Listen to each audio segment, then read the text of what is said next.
The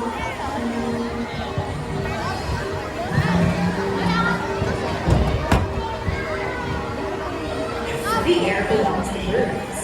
Although they are also the masters of the land and seas. The water living animals can venture so high in the air, nesting on land masses and dives at the depth.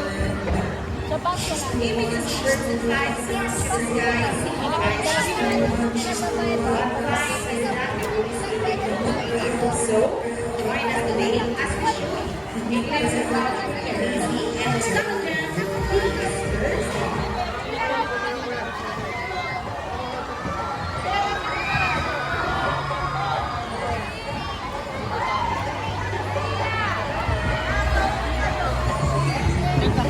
Let us all welcome our flag, Greasy Bird, Chaco. Chaco is our Yucatan cockatoo, said to be named Kakatuwa colossensis. These birds gave a lot in Eastern Indonesia, and they are the largest among the white cockatoos.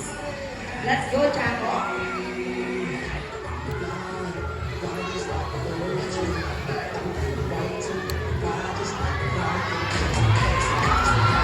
There you go. The show has officially started. Round applause for Chaco with Green Energy.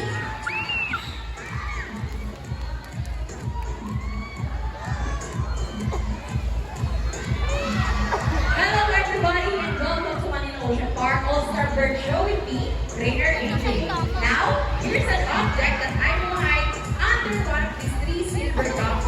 So where do you want me to put this object? On your left, on your right, or here on the middle?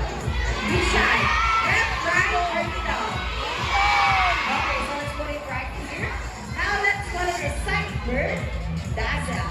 Dazzle is our silver-crested cockatoo, scientific name Kakatuwa galerita. Common habitats of open woodlands and forests along the east coast of Australia. They are very loud birds and can mimic almost any sound.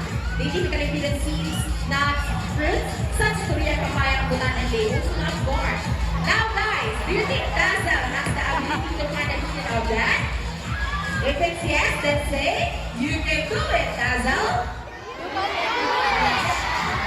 Go, Dazzle, find the hidden object for us.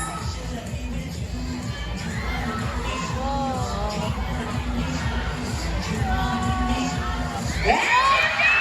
Now for Dazzle, we'll take her shot. Now for our next featured birds are just like any married couple. One of them is David and partner